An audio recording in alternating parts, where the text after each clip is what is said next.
Welcome to, good evening and welcome to Omega Writers Series 3. And we are here with 4 outstanding writers from all over the country. And actually, we have gone international with this group, as we have one of our esteemed writers who is actually living outside the United States. He will talk with you shortly. Basically, we are here to help educate you, to share with you the experiences and talents of these very talented published writers. And they will tell you about their process, their current books, and how you can also get your book published. We will be taking questions. There's a Q&A. Please enter any and all questions you have in the Q&A, and we will make sure when we get into our questions after our hour program to answer each and every question that you have. And the writers will be providing their contact information in the chat. However, if they do not, you can always reach any of our writers through our social media, Omega Black Writers, Instagram and Facebook. If you send us a message, we will make sure that we respond. So with that, let us get our program started. And with that, I would like to ask Michael Wentz, please introduce yourself and tell us a little bit about your book. Yeah, good evening. But first of all, Brother Holiday, I want to thank you and the team of brothers there at your chapter in Las Vegas for having the vision and the foresight to put this event on. I know this is the 3rd time, and I've been impressed with what I've seen, and I really appreciate your diligence in doing this. I'm Michael Williams Sr., currently reside in Central Arkansas. I'm a husband, a father, and a grandfather. I've been employed with a Fortune 500 company for the last 3.5 decades. I believe that where much is given, much is required. I'm actively involved in my church and in my community, and of course in my fraternity.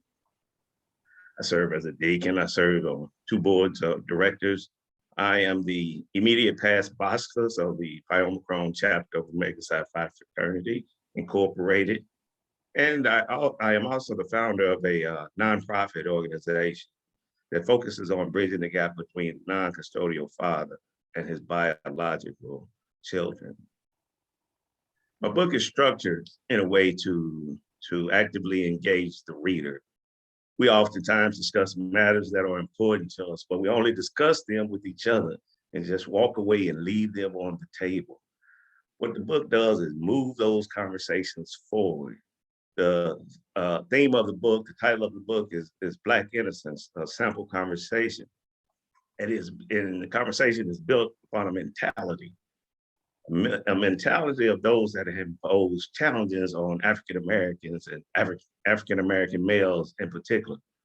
Now, these individuals or systems are not necessarily exclusive in nature. We play a part in the treatment of us as well. And you'll find those talking points in the content of the book. So the book is broken down into 5 parts. Each part will prick your heart and mind, and you will find yourself in a place of asking the question of what's next. As you filter the information and you do a gut check and you search yourselves, you'll leave with a new or a renewed spirit, or just a better understanding of the conversation itself. I had one reader tell me that it took him on an emotional roller coaster ride. He was angry, he was sad, he cried, he laughed. And when he completed the book, he could no longer be silent to those things that moved his spirit. I believe that if we're going to use this method of promoting excellence and scholarship, we must make it count. We must provide real truths. Now is our time. Thank you. All right, thank you, Brother Williams. And our next writer, Dr. Zachary Scott Robbins, please introduce yourself and tell us a little bit about your book. Brother Holiday, thank you so much for this opportunity to be here with such an esteemed group.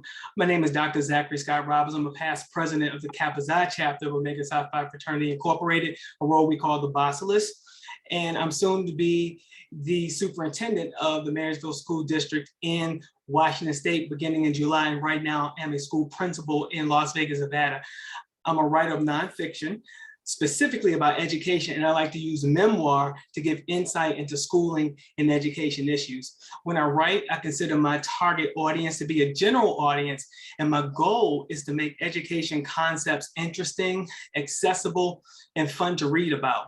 I loved working on my book, Restorative Justice Tribunal, which you can purchase on Amazon, because it allowed me to share personal stories, tap into my love of memoir as a writing genre, and to explore issues of equity and access in schools. I'm currently working with a team of writers on a book about social justice and my own book about leading while Black and balancing work-life responsibilities and providing children with the education they need.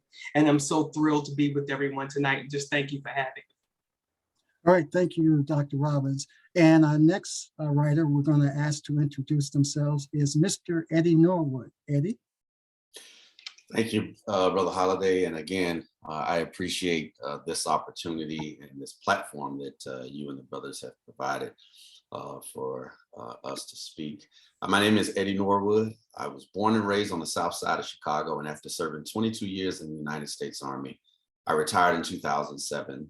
My wife and I decided to make San Antonio our home. So I currently work for the Defense Health Agency as a business operations manager. I am a husband, a father of 2 beautiful daughters. I serve as a church administrator, a professional musician, and from time to time, a little background acting to pass the time away. The title of the book is Lessons I Learned from My Father. I believe it is a view of my perspective and the examples of tenacity, compassion, dedication, and wisdom that my father provided throughout his life. When you look at some of the society's notable figures, you can't help but think about their journey, what it took for them to be where they are, have what they have, or accomplish what they've accomplished. I consider myself extremely fortunate to have had the opportunity to witness a portion of my father's life, to answer those questions, as well as the impact that it's had on my life. The book not only provides a glimpse of who my father was, but it also includes personal experiences of how my immaturity, arrogance, and ignorance were transformed with love, patience, and a living, breathing example of true manhood. It's a very short read filled with an abundance of keen insight designed to provide useful tools to minimize destructive behavior and increase the capacity to navigate the difficulties life has to offer. Thank you. All right, thank you, Mr. Norwood. And our final author tonight, William D. Frazier, please introduce yourself and tell us about your book. Thank you, Brother Holiday. Good evening, everyone. I am William D. Frazier. I am currently residing in Shanghai, China. Prior to my arrival in Shanghai, China, I am originally from Brunswick, Georgia. And how I got to China was I was doing a study abroad program when I was performing my master's degree at Savannah State University back in 2000. And I came to China for the very first time. And then when I arrived here, I saw something that I never thought I possibly would see. I saw a developing country that possibly at that time would be a significant economic development machine that the world would probably be surprised to witness. And as upon that visit here, I decided to do my research on the role of migrant workers in the development of China. And that similarity was the comparison between the Great Migration that we went through in the early 19th century in the US. And as I worked in that area, and as I started researching, doing the study, I realized that I wanted to live here. I just knew that I wanted to live in China, didn't know how I was going to get here. But eventually I got a chance to come back here in 2002 to study for my PhD in urban planning at a university in Shanghai, which is Tongji University. And I did that program for 3 years. And after the program, I was invited by some Chinese individuals to learn how to do business in China. And that was when the connection came in to me that Black America really needs to know more about business opportunities in China. So I just kept working for up until now, until 2020, that's when I decided to write my book, which is called Black American Entrepreneur Connecting Industry and Cultural Differences. And basically it takes a chronological step from my first time coming here through a study abroad program looking at policies and procedures to doing business in China, as well as looking at economic opportunities for Black American industries, Black American individuals who wanted to understand more about the opportunities here. So my book is basically something that I wrote to explain why I think it's important that Black Americans should learn how to do things outside the United States to improve our economic situation within the United States. And I use China as that blueprint, as an opportunity, saying these are things that I've learned here that we could easily transfer back into our own society, our own community, and our own culture that could better enhance our growth within the United States. Okay, thank you. And we're going to stay with you, William. You discussed your book and gave us some information. Now, be a little bit more detailed, if you would, on what was specifically the inspiration from what you saw that you felt it would be of value to publish. So let's go into that for us a little bit. Okay, thank you, Brother Holiday, for asking that question. One of the things I continue to see is that I use Shanghai particularly. Let's see that I use Shanghai as a model. We all understand about United Nations is in New York. When you're talking about global issues, everybody go to New York for United Nations. I look at Shanghai as the United Nations of global business and trade, simply because if you're doing business in the world, you have to be in China. China has the largest trade partners in the world. And most of those trade partners have organizations or representative offices in Shanghai.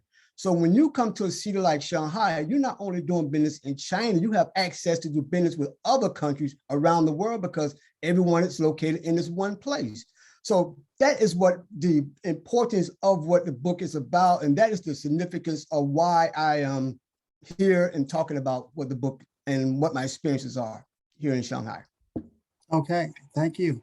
And next, Mr. Eddie Norwood, go into a little more detail about your inspiration, which is obviously your father, but just tell us a little bit more about that situation and your dad. Brother Holiday, you're right. The inspiration was about my father, but what prompted me to write this book was what I witnessed. And I would consider it the most significant lesson that I learned in the hospital room as he transitioned from earth. It caught us all by surprise. And during that time, my mother took his hand and made a declaration. She said, "I thee, Essie, take you, James, to be my lawfully wedded husband, to have and to hold, to love and to cherish in sickness and in health, another 42 years. Every day, every minute, every second, just like before, another 42 years. That stuck with me because not only did I hear her, I saw the emotions that were poured into that declaration. So I mustered up enough courage to speak at his funeral. And as I conveyed the vow renewal ceremony story to the audience and the sentiment of my mother's words, another 42 years, my motivation began that day by publicly acknowledging that I could never say that I didn't know any better or have an example of what right looked like. So I made the declaration as well that I would somehow share a portion of my father's life, how it impacted mine, and the birth of the book came to life. Okay, outstanding. And next we'd like to have Dr. Zachary Robbins tell us about his inspiration. I'm sure it has a lot to do with kids and their education. Yes, absolutely, sir. I wanted to write a book that I would enjoy as a reader. So I was inspired to write a story that needed to be told about schooling, children, and education. It is a fact that African-American children in urban centers do not have educational experiences that are equal to their non-African-American peers, let alone their non-African-American peers that are wealthy or of means. That experience is defined too often by kids being thrown out of school for silly reasons, and sometimes by teachers, African-American or otherwise, fixating on the educational competencies that may be appropriate 10 years ago, instead of ensuring the rigor of instruction will prepare them for the jobs that will be created 10 years from now.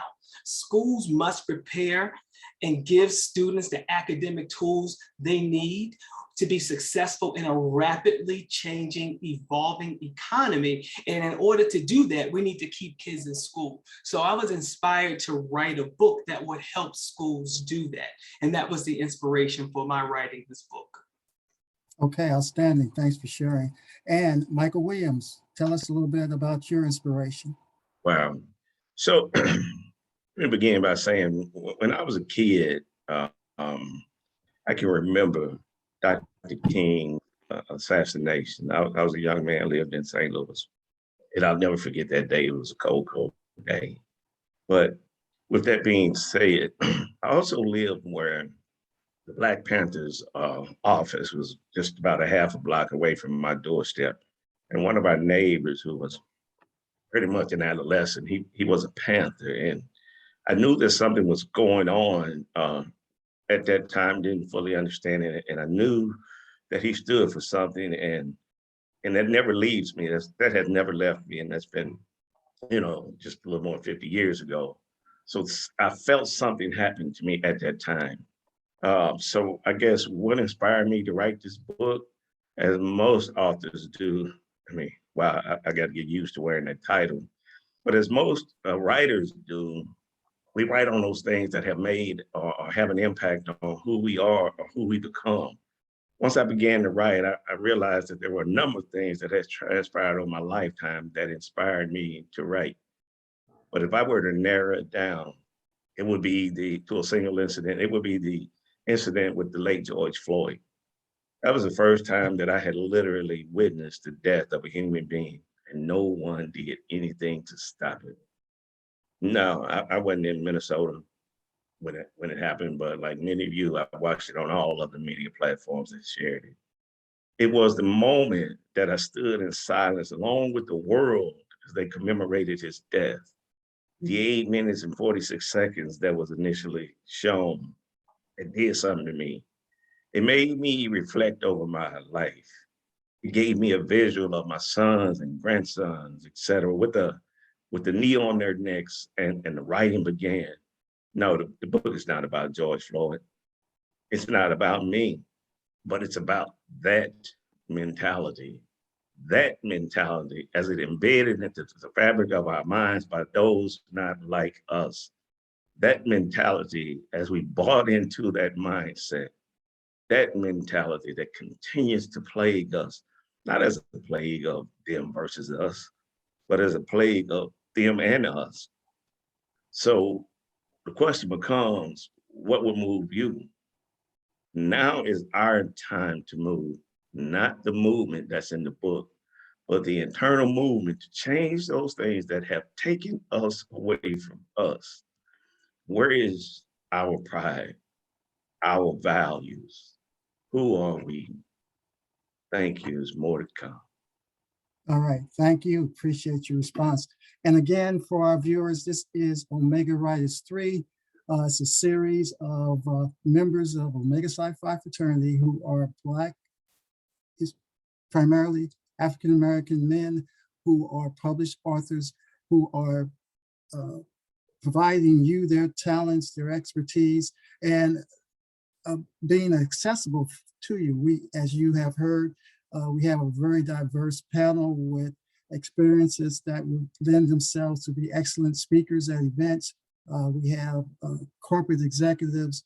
We have international export and import expertise. We have a very accomplished educational professional who will be soon running a school district. And I guarantee you this, he will operate and run that district. And we have an experienced government employee who has over 20 years of military experience and still works within the government.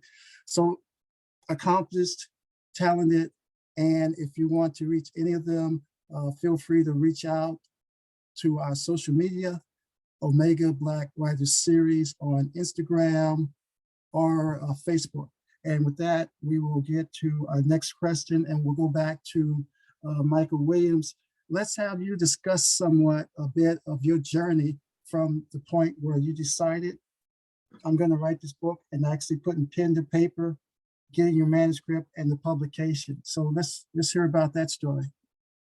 Yeah, sure. So my journey is probably like many other quote rookie writers. We decided to write, and then we back into the process. I mean, I didn't have a beginning or an end to the process. All I knew is that I was writing, and I had to get this message out. The more I wrote, the more I wanted to write. If it was 2 o'clock in the morning and a thought woke me up out of my sleep, I got up, I put it down on something, even if I got up and came to my computer and began to write. I would write as the thoughts entered my head. It didn't matter where I was or what was going on. Well, maybe it did. You get the point. Yeah.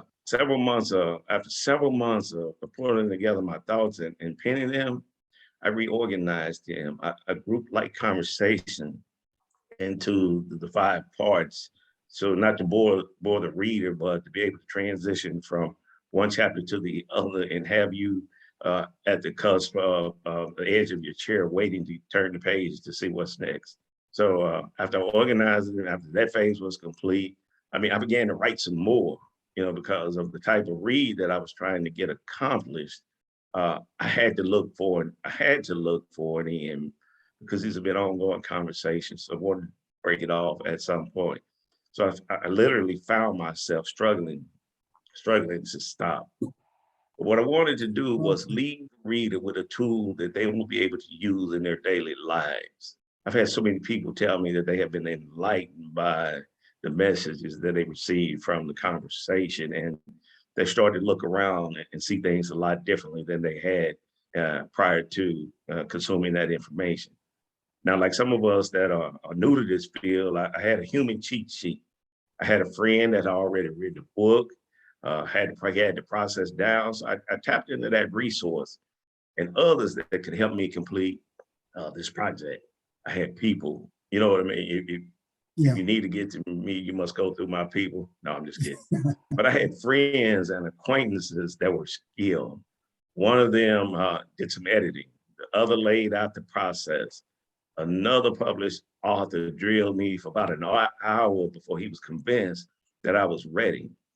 The one brother formatted the material and sent me to his printer. And then obviously, the rest is history.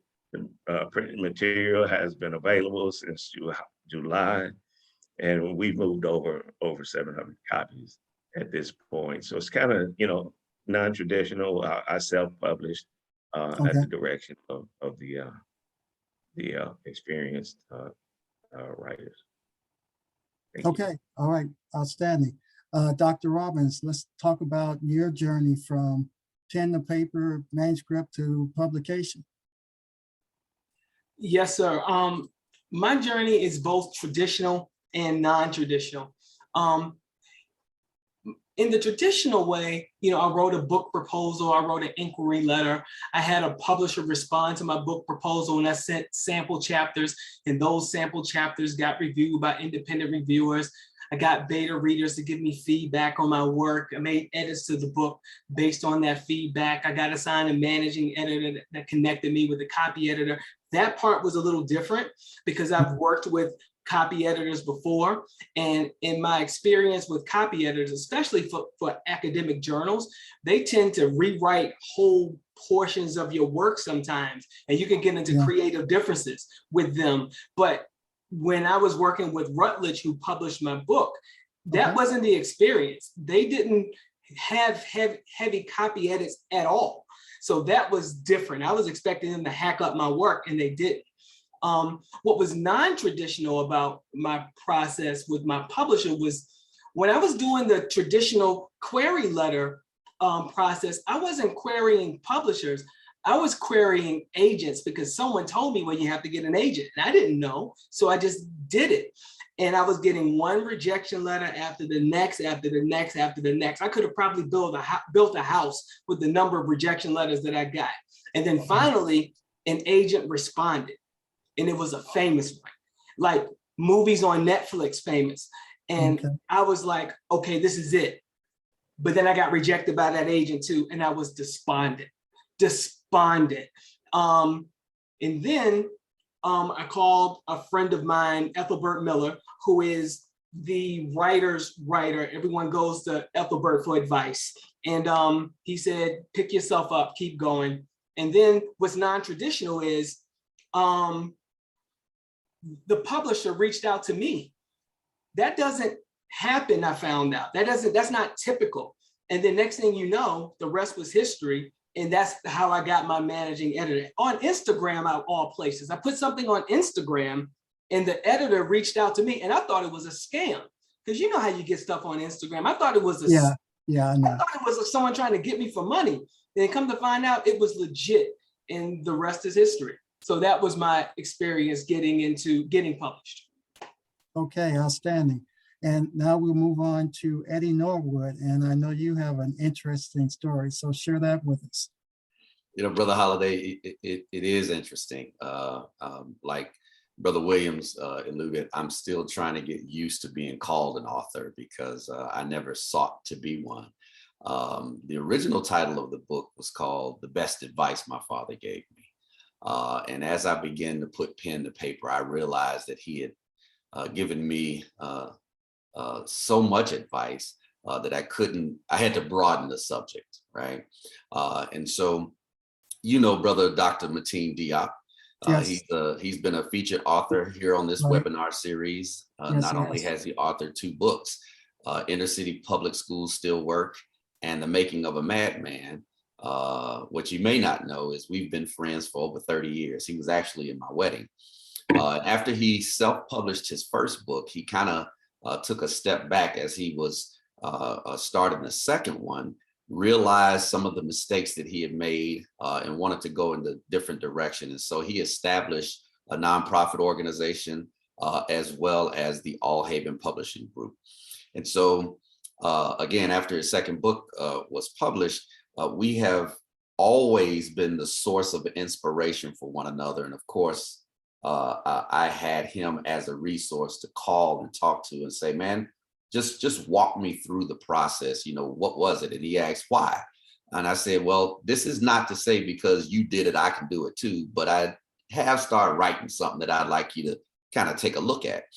And so I wanted him to tell me whether or not I had a book or if I just had a long-term paper, you know.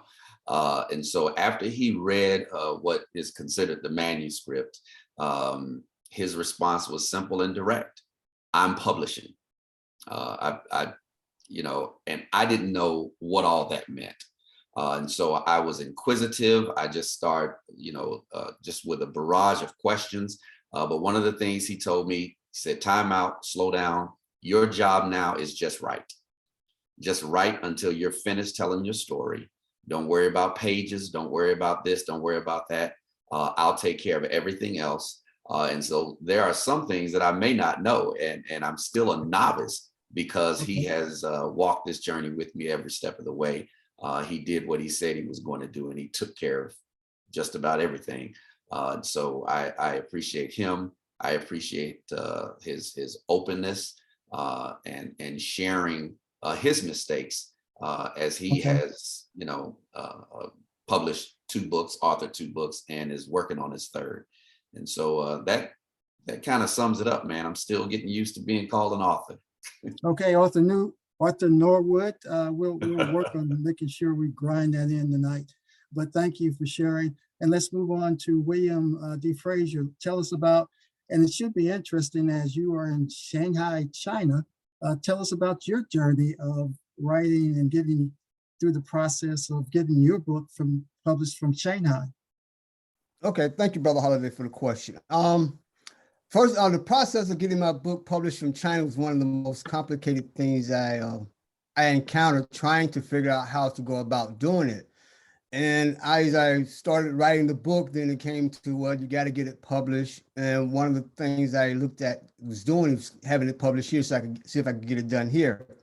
And come to find out, the country does not allow foreigners to publish books in China. So you have to get very special permissions to have that done, and that takes a long, tedious time.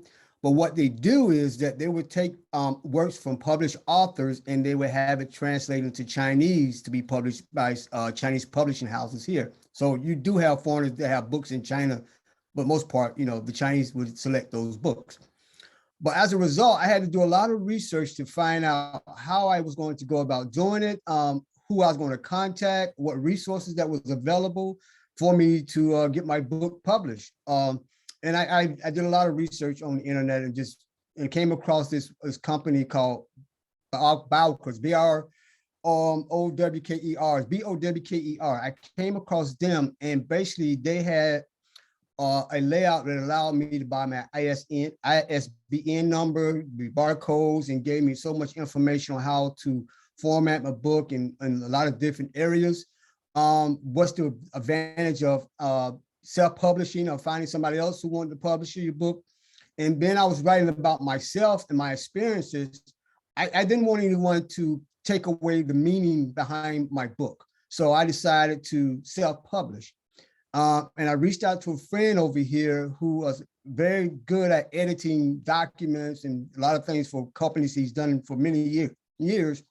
So I went to him to ask him, would he be my editor? He agreed to be my editor. He gave me some great insights on some areas I needed to improve on my book and the presentation of it.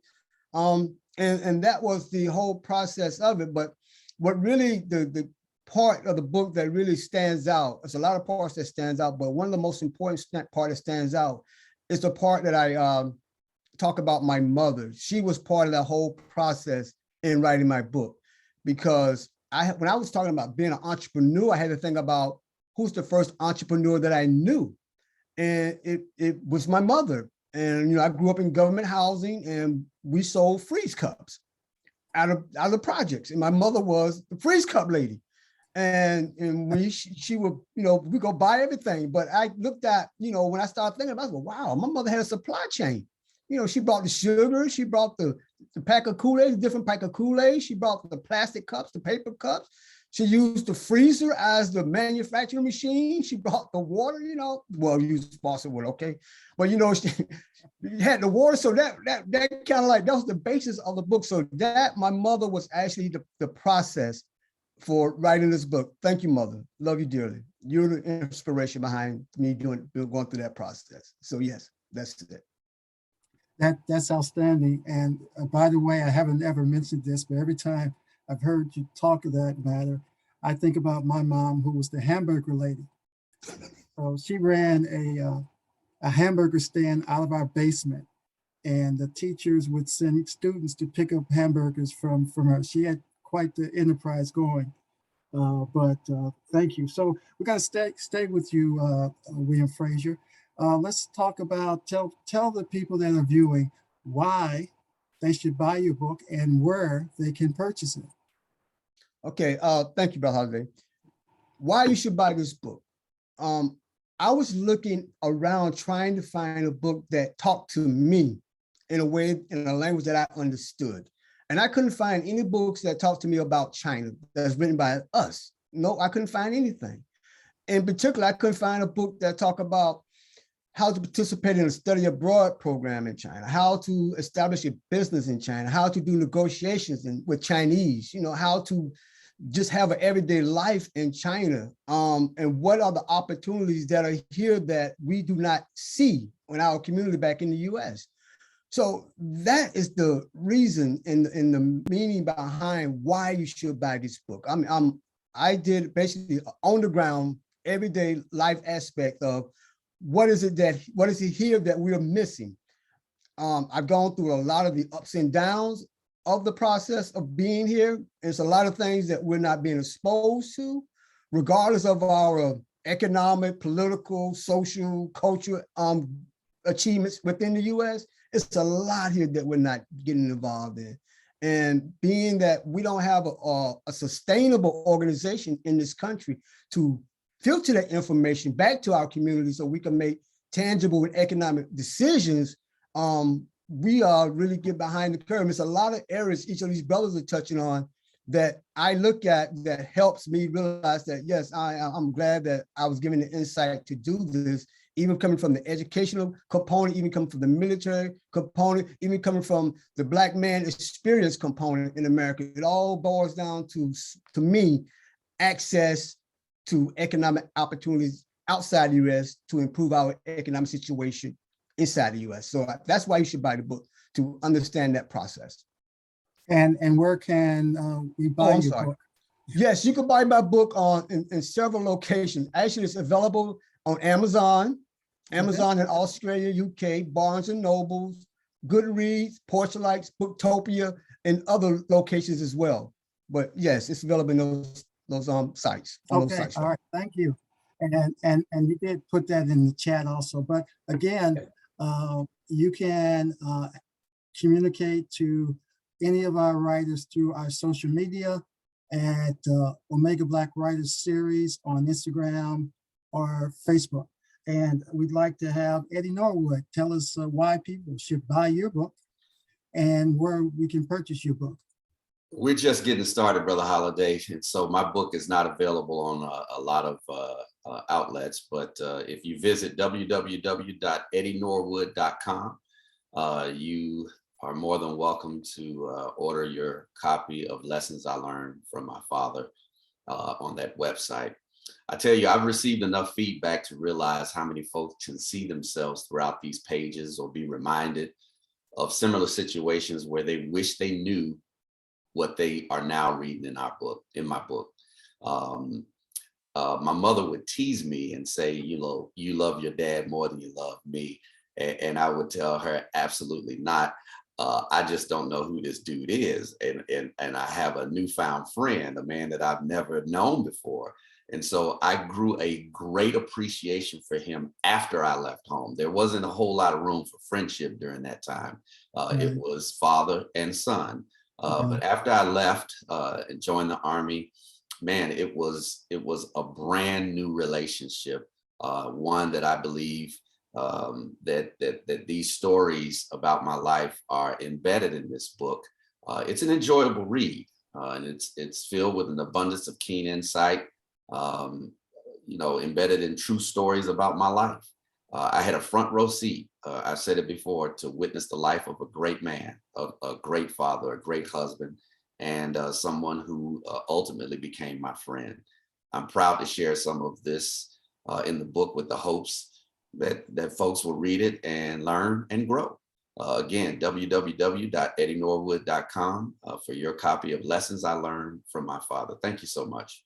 All right, thank you. And Dr. Robbins, please tell us why we should purchase your book and where it can be purchased. And I did see that you put that in the chat, but let's go ahead and let people know that information. Yes, sir. And, you know, before I answer the question, when we talk about the publication journey, I would be remiss if I don't point out the role of our Omega Psi Phi brother, Dr. William Smith at the University of Utah. There would be no Restorative Justice Tribunal in print if it had not been for Brother Dr. Smith telling me to have confidence and try. So thank you, Brother Dr. Smith, so much for your mentorship and encouragement.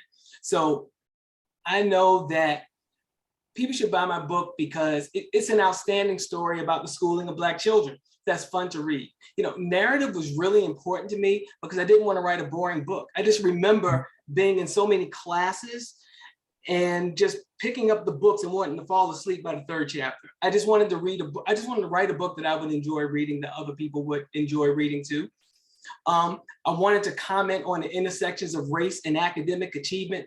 You know, we talk so much about how to make schools better, but school reform and school reformists sometimes like to avoid a part of the conversation that needs to be had.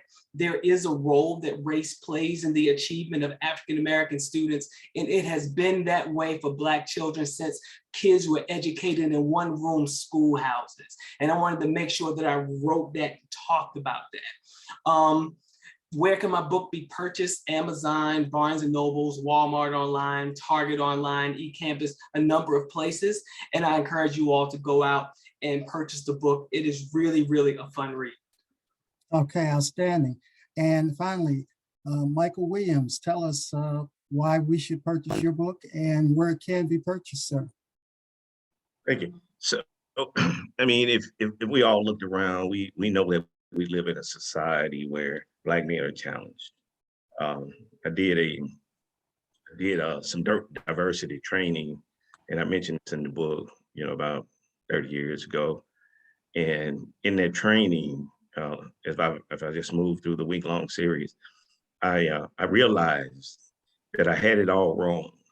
I realized that we didn't have a system, that I needed to get inside of a system in order to get the things accomplished that I needed to get accomplished.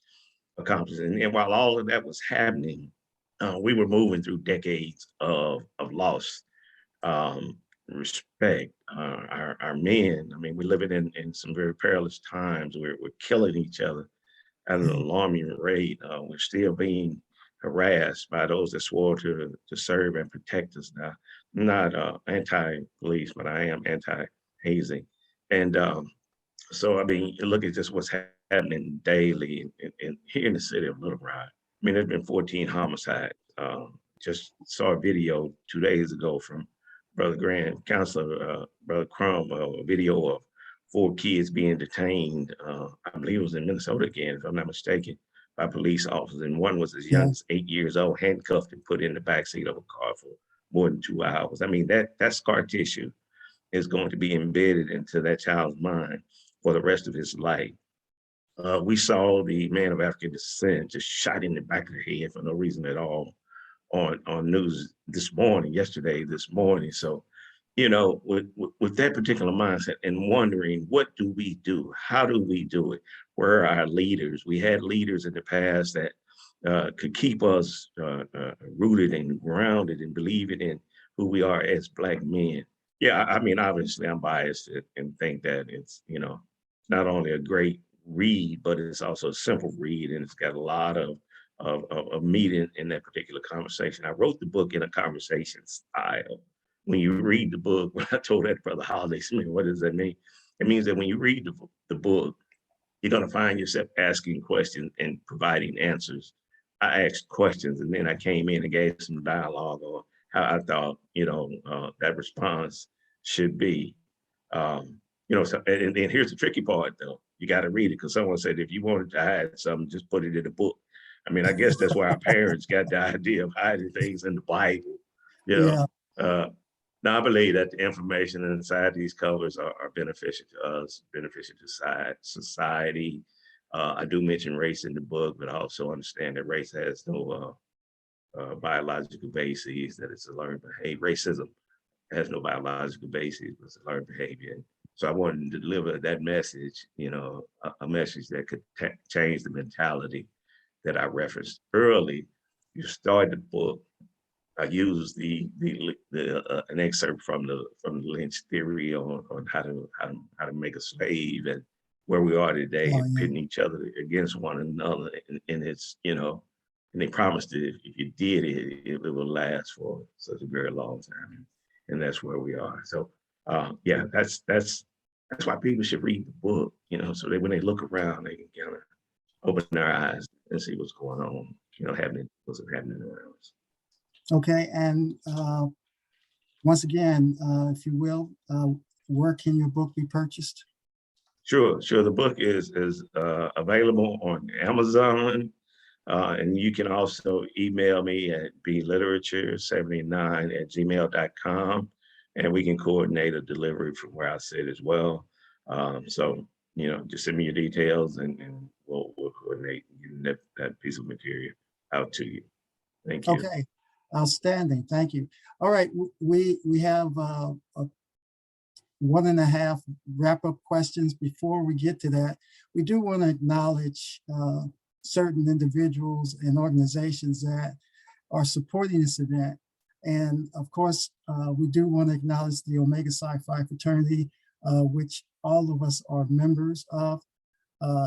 It's been a great experience meeting these different brothers from all over the country that I did not have the pleasure of knowing before, but now I can call them friends. We do ask that you support these individuals by simply purchasing their book. They have put in sweat, toil, love, and intellect to bring forth knowledge that we all can benefit by. So we do ask you to support them indeed by purchasing a book. And also they have at their expense provided 5 copies of their books that we will be raffling off by just simply, we'll get a list of the people who are in attendance, and we will randomly draw names, and we will be mailing your books. If you did not provide your address, you will get an email requesting that. And if you do not respond, you will not get a book. But we will be doing that probably sometime in May after we get through all the registration information and have that drawing.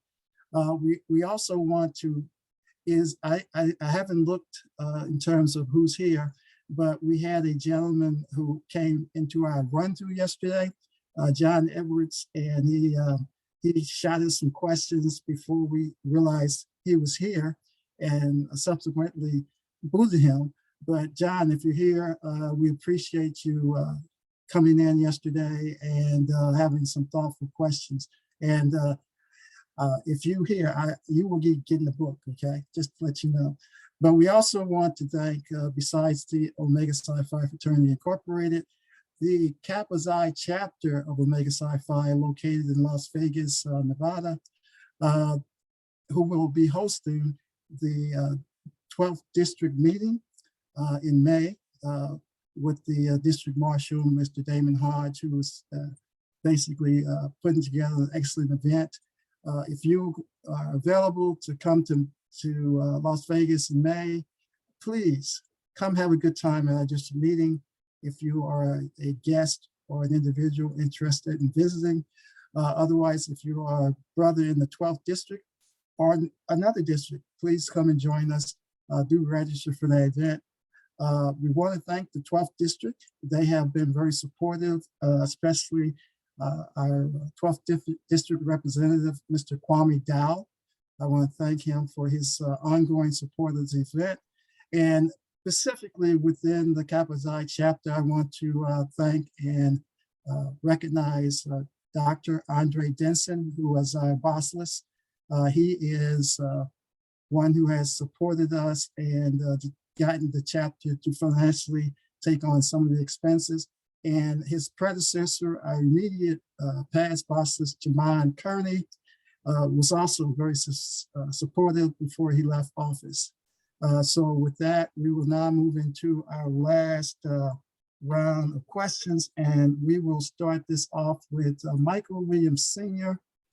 If you had one recommendation that you would make based on your experience to anyone who is looking to write and be published, what would that be? And not to throw you a curveball, but I hadn't broached this question before. As you look back, what is one thing that you did that if you had to do it over again, you would do differently? Yeah, so what I would do is encourage the potential writer to write fearlessly. We have so often been conditioned to withhold things that really need to be spoken out loud. Once again, I reference how we have these conversations with ourselves, the people that really need to hear the conversation, they don't hear because we don't take it to them. So I would encourage you to speak truths, I mean, if you're speaking loud, speak truths, so that they can understand and know that they're factual. That's one key point that I would say. And then,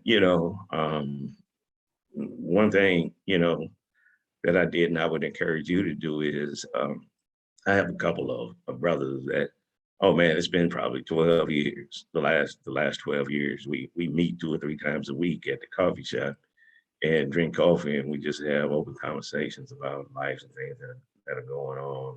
Brother Corbin that I mentioned earlier, Brother Marvin Allen.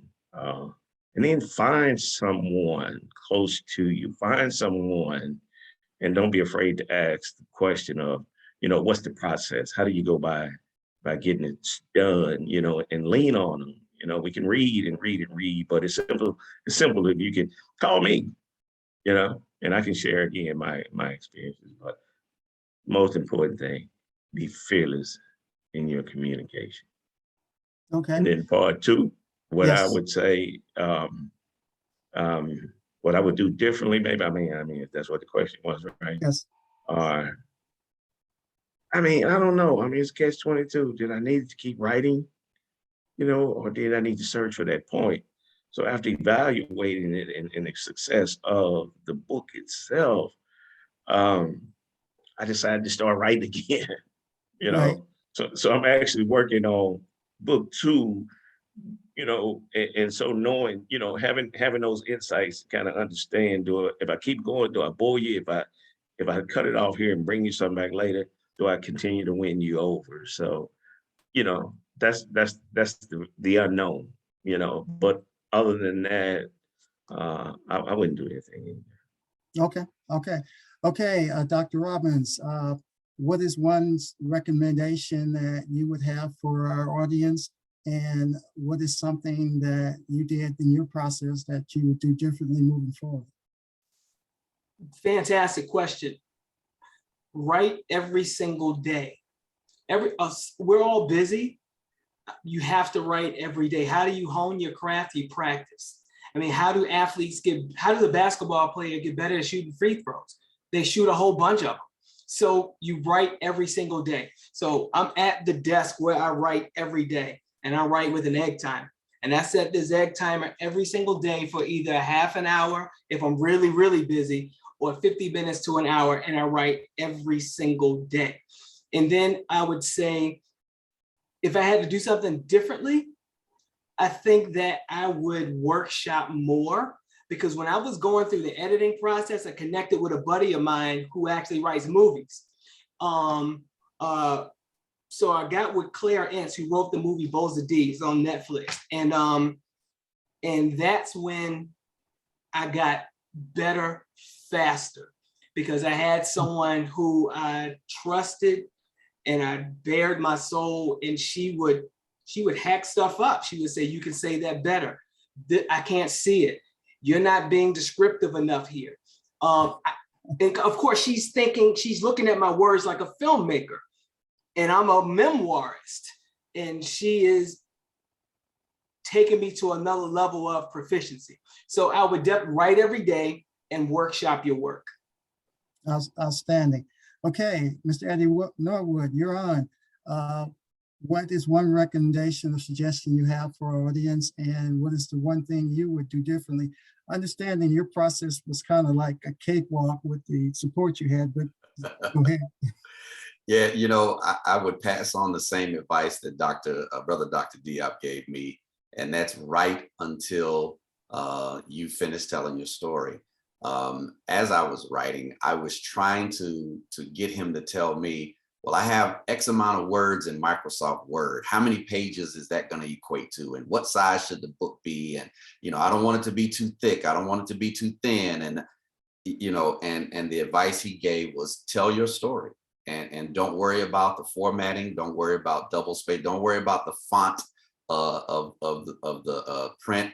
None of that. Your job as it stands right now is to write until you are finished telling your story. And so I did that. I think it worked out. And so that would be the advice that I would pass on. I have also received some feedback. Some folks say, man, this was a teaser. You know, you should have kept going. I know you had 3 or 4 more chapters in you. You know, you kind of left us hanging. And so I don't know if I should have kept going.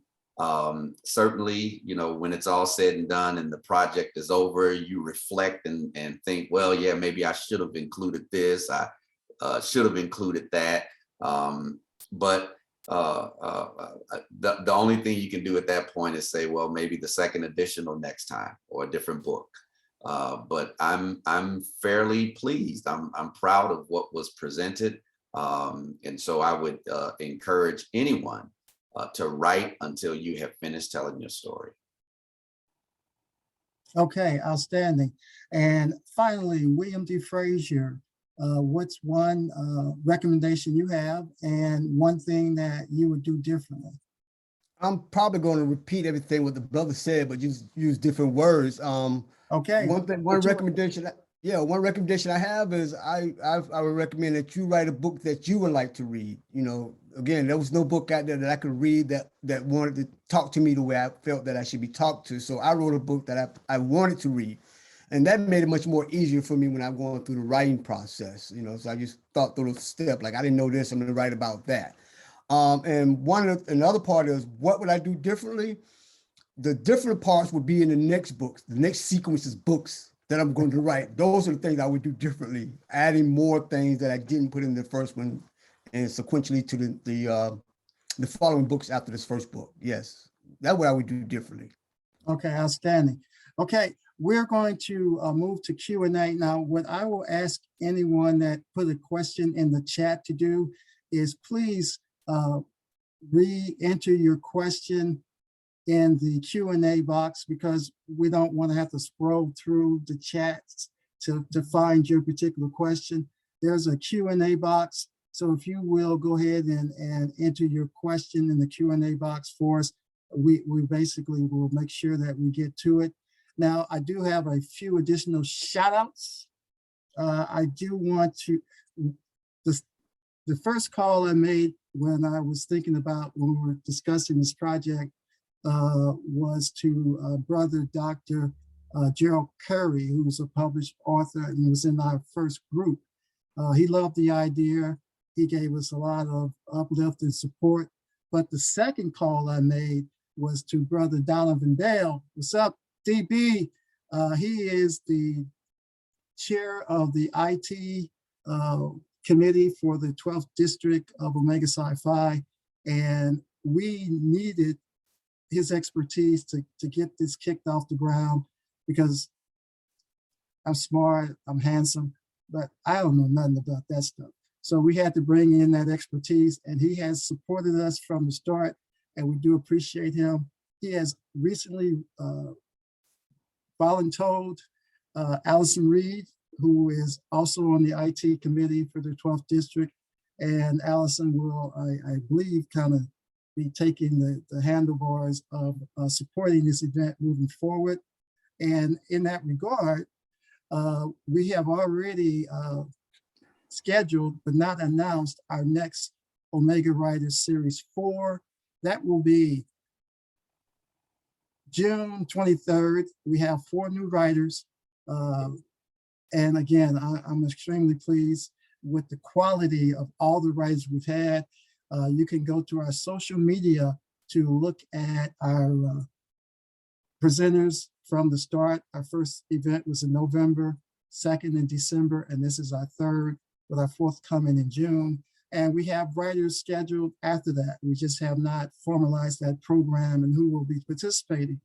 Again, we ask that you support each of these gentlemen by purchasing a book.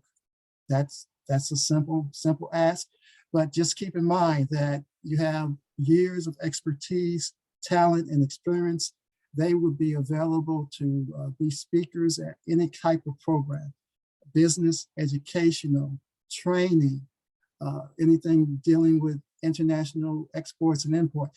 I don't know how easy it'll be to get William Frazier here from Shanghai, but I'm sure just make that ask and you can work that out. But these gentlemen and our other gentlemen are located throughout the United States. So it doesn't matter if you're in North Carolina, or if you're in Texas, or in Arkansas, or Michigan, or California. We have one of our speakers who is actually from each of those states. So just reach out and hit us up again on Omega Writers Series on Instagram or Facebook. We also have Instagram live recordings that you can also look at. So we're going to move into questions and answers, but I have a couple other shout outs we'll get to. Our graphic designer, if you have seen the artwork that we published that everyone's been very impressed with, is Nicole Williams with Set Life Images. She is outstanding. let me repeat that. She is outstanding. She does great work. She's reasonable in her prices. She has great work ethic. She will not let you down, but she's with Set Life Images. If you just Google that, Nicole Williams out of Las Vegas, Nevada. And I want to thank you very much to KLEK 102.5 in Jonesboro, Arkansas. They have become unofficial supporters and sponsors of the Omega Black Writers. And we want to thank the hostess with the mostest, Kubala Jones, and her assistant, Ali Taylor, for hosting us, and myself and Michael Williams and Eddie Norwood have all been interviewed on 102.5. We appreciate your support, and we look forward to sharing some of the other dynamic writers that we have. So let's take a look. And again, if you have any questions, please enter those in the Q&A, and let's see what we have. We have a few questions here. Okay, Kim Williams wants to know, can we get a full list of all the writers from all 3 series? Yes, that again, if you go to our social media, all the writers are listed there. They all have personal flyers that are posted and has their contact information and their bio and list their particular books. So you can get that from our social media. Okay, this is from Dr. Nathaniel Floyd Jr. Not a question, I guess. Oh, well, look at him. I just wanted to thank my immediate past bosses, brother, author Michael Williams Sr., for the invitation to this forum of exceptional brothers and writers. So we thank you for your attendance, Dr. Floyd, and your immediate past bosses has represented you well. Okay, and we have a additional question from Desiree Dawson.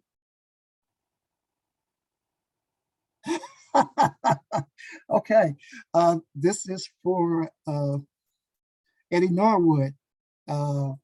He says, this is not your sister, is it? No, Okay. Desiree is my favorite cousin. Your favorite cousin. Oh, so she knows some stuff. She says, can Eddie tell us about a lesson he learned from his father that wasn't in the book? I can imagine what that might be. Okay, that. So if you will take that on, Brother Norwood. You know, I think one of the bigger takeaways, man, is my father was a giver. He always sought to stand up for the lesser man or the lesser woman or those who may have been disenfranchised. And so I learned how to adopt that as well. Our home, the doors of our home, what little bit we had was always open to someone else. You know, I have stories, and some of the best memories is because we would open our doors, or my parents would. I remember when my uncle retired from the Air Force and transitioned to Chicago, my room was the barracks. You know, it was 3 bunks because it was 3 hard-head boys. You know, my cousins, you know, we had my grandparents, my aunt and uncle. I mean, you know, he always did what he needed to do to make sure that the family was taken care of. He actually said something that caught my mother's attention later on in life. It was during the time I was on active duty. I was in school 3 nights a week. I was actively involved in church, and I had 2 part-time jobs. And so, you know, I was telling my mother about that, and she said, you know, why didn't you reach out for help, or why didn't you tell us what you were going through? And I said, you know, hey, I figured as long as God gave me strength, I'd do what I need to do to take care of the family, right?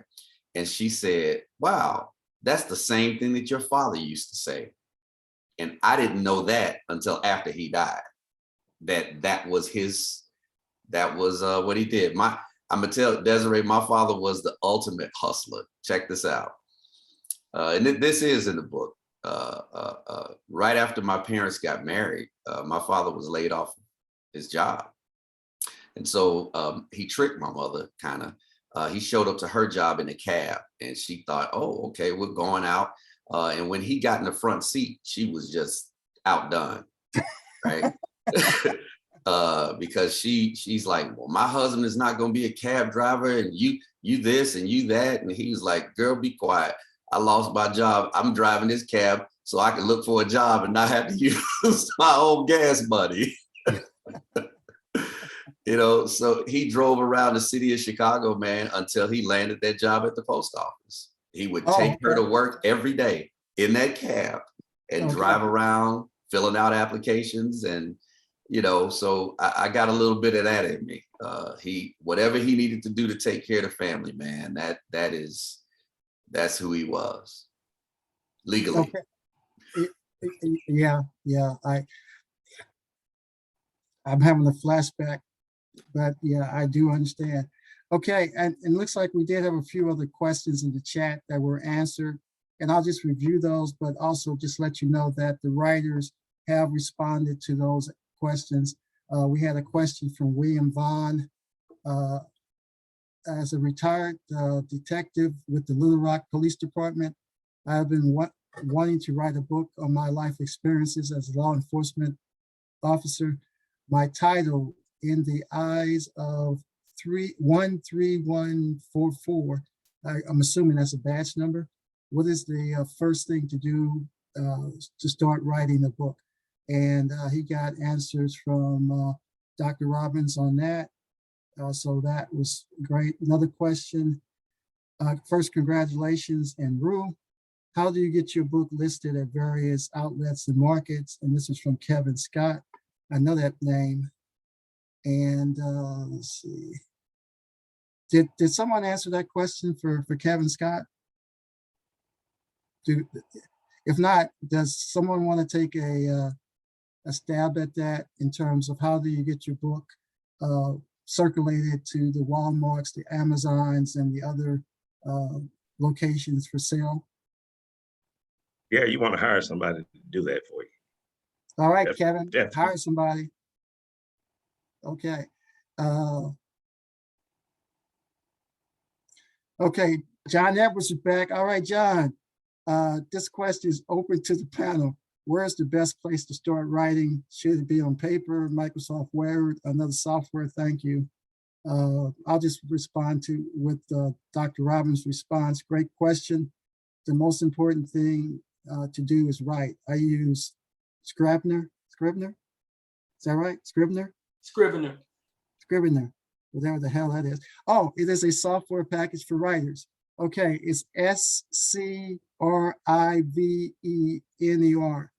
So again, if you want more information on that, you can contact Dr. Robbins through Omega Black Writers Series on Instagram or Facebook, but I believe he has Instagram and Facebook pages. You can also shoot him directly, but let me tell you this. If you send it to the Omega Black Writers, I will make sure he gets it. If you send it to him, it's hit and miss. But I will say this, you don't need some fancy software package to write, just write. Okay. All right, let's see what we got.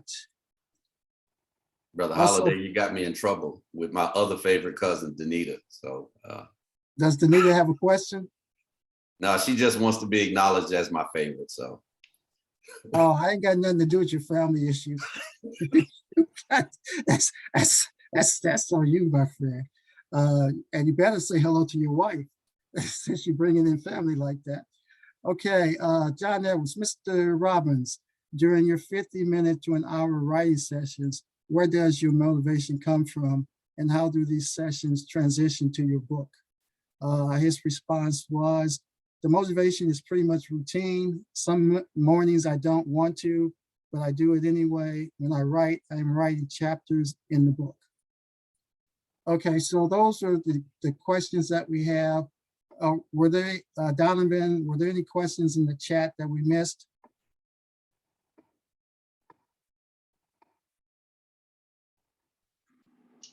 And I see that What was that? No? And I see, all right, very good. And I can see that our IT guy with the mostest, Donovan Bell, has responded to the request on listing all the writers.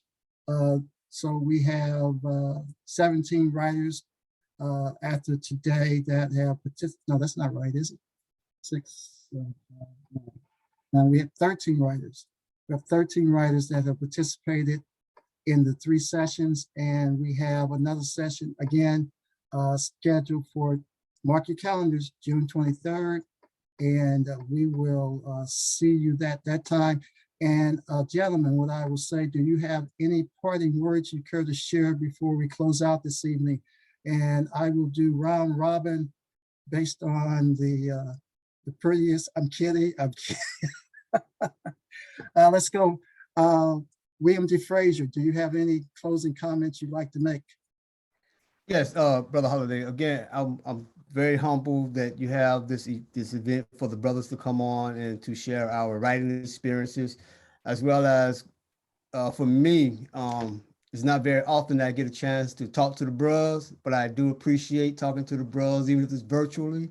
I really am humble and happy with that. One thing I would say that despite, whatever you may hear rhetoric for its government to government relations between the two countries. And I think it's very important that we really look at, not just look at, we can't just look at it. We have to take immediate actions to engage in more with other countries outside the United States. It's parallel that we do that. I mean, I come from a background where I did contract specialist, I did economic development planning, I did urban planning in the US, and here I am doing pretty much the same thing, but I do more in a business aspect. And I do witness, and I have participated in helping other companies expand their markets in China, as well as improve their economic situation back in their own home countries. And the thing, I've been over since 2 decades now, and that may seem like a short time, but actually it's a lot of historical things have happened within the last 20 years. I don't know how much time you got, but when China entered the WTO in 2001, they were like number 7 GDP in the world. Now they're number 2, number 1, give or take, within 20-year time period. The level of poverty that has been reduced here, I've seen it. It's amazing at the industries that have been created because of what they've done in the last 20 years, despite whatever, back and back rhetoric. But you don't hear us. You don't hear Black Americans say anything about China. You got to look at who's saying it and why they're saying it. They don't like people who don't look like them doing better than they are, so they're going to say stuff like that. And so you got to look, I look at it in that context. And once we really look at opportunities that are here and establish something that would filter those opportunities to us, I truly believe our economic situation will improve. And those reports that they give every year about how bleak Black America is, we will start making change in that area. Outstanding, thank you. Dr. Zachary Scott Robbins, would you like to make a final comment closing out? We don't need anyone telling our story for us, so we need to write it down. The Black experience is the most beautiful thing on earth. Write it down. Just start writing. Yes, sir, thank you. Eddie Norwood, how would you like to close us out this evening? Just as a word of encouragement to you, Brother Holiday, and all of the brothers that have been involved in making this event, this series, possibility. I know this is a brainchild and still in its infantile stages, but man, if you can just imagine the reach and the breadth and depth that this series will have and impact in the lives of those worldwide in the next couple of years, man, I'm honored to have been a part. Thank you for the time, effort, and dedication that you put into this. I appreciate it. I have been encouraged and inspired by everything that I've heard this evening. These brothers are, it's just amazing to hear 4 different stories, 4 different personalities with something in common.